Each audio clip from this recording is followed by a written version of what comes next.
Alright, how am I getting out of here? Oh, up there, that's where Molly's going, alright. Ooh, that's a long way down.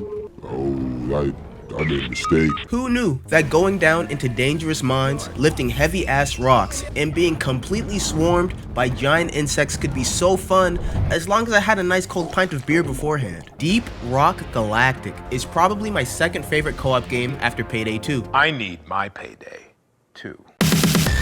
They're quite similar, but instead of robbing banks, massacring thousands of police officers, and getting kicked out the room for no fucking reason, I'm mining precious gems for my corporate overlords, getting paid practically nothing, and being happy doing it. Deep Rock Galactic was a game released in 2018, made by The game's premise is pretty simple. You, a dwarf, has been hired to work for Deep Rock Galactic. Your job is to traverse deep down underground to mine resources on the most hostile planet in the galaxy, where there's bugs the size of you in there, while you'll be running, gunning, digging, and climbing your way out of certain death on almost every job. But it's okay. Why? Because you're a dwarf. You're strong, courageous, and a raging alcoholic. Eat, drink, and train like an alcoholic strongman! Nothing is stopping you from buying your next beer.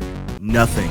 Hey, but don't worry, you're not alone. You have your co-workers to watch your back and keep you from hurting yourself. Hold on though, before we start your life-threatening career path, we have to talk about how you're going to tackle this career path. You have a total of 4 different classes to choose from, each with their own utilities and playstyles. I'll briefly go through all of them. First, we got the Scout. He's gonna be our light source for when things get a little too dark. Scout's usefulness comes from his flares and his mobility using the grapple hook. Note, Scout players are certified experts at killing themselves. And that's how my story ends. They'll zoom away, miles away from the team, and die to a swarm, or even better, from fall damage. Halfway across the goddamn map, they go out and die instead of doing their goddamn job, which is lighting this bitch up.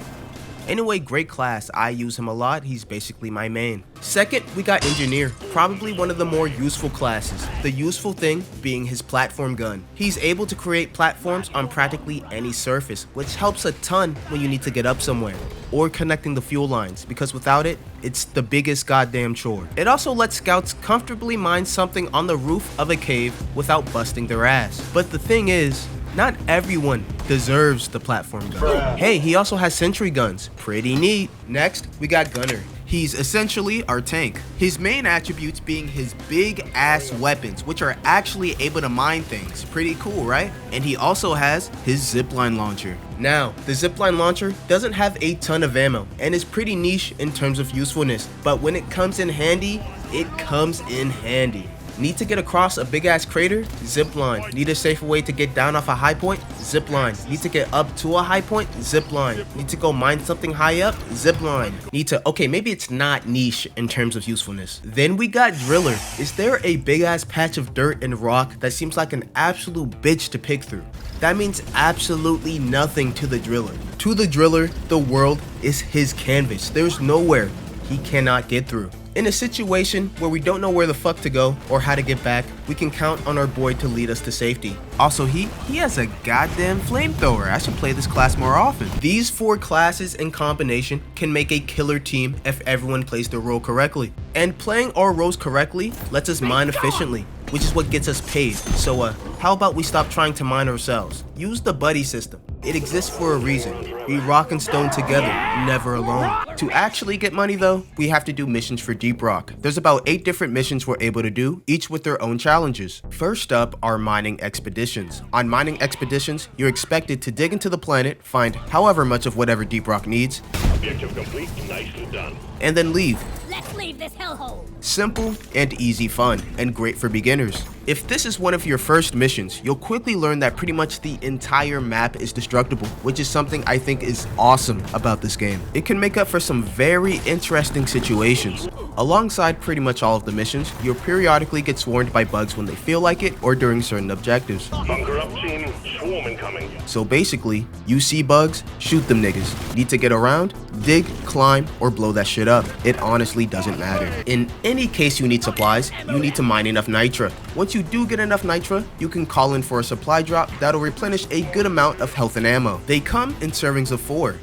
And there's 4 of us. So that basically means don't be that asshole that gets more than one serving. You fat bald bastard, you piece of subhuman trash! Luckily, I've never met someone so inconsiderate, but once I do, these satchel charges won't just be for making terrain disappear. Egg hunts are essentially the same thing, but with big ass eggs. You can find where they are pretty easily with your map. Upon finding and picking up an egg, you'll hear a...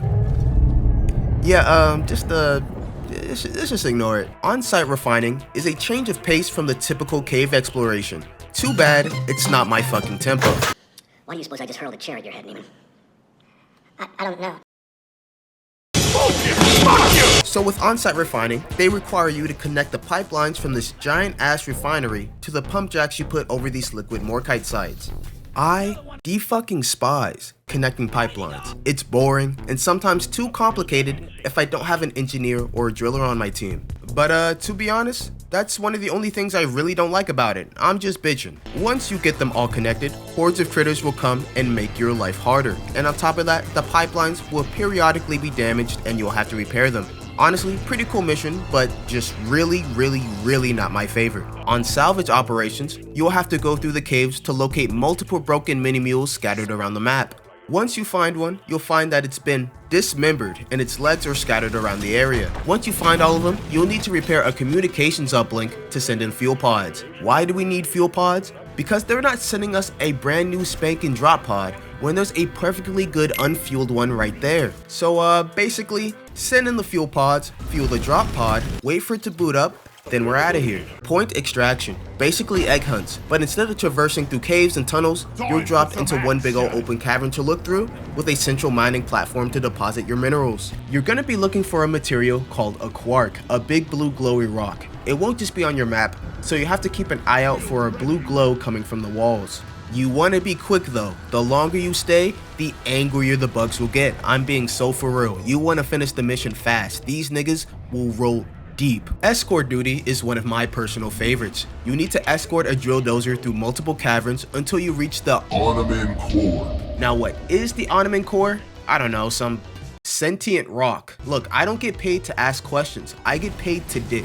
As we dig through, we'll be followed by a bunch of bugs, and you already know what to do when you see a bug. Midway through the journey, you'll be expected to refuel the drill dozer using oil shales around the map for fuel, because for some reason, without fail, it always runs out of gas and we don't bring any with us. Once we get it refueled, we continue on, and once we reach it, the drill dozer has to dig through its thick ass crust in order to get to the sweet spot. Once the drill dozer starts digging, you have to defend it and yourself against bugs and the rock itself. Yeah, that is not normal. The rock we're trying to collect will actively start fighting back. It'll throw rocks at you, it'll spawn crystals and shoot lasers from them.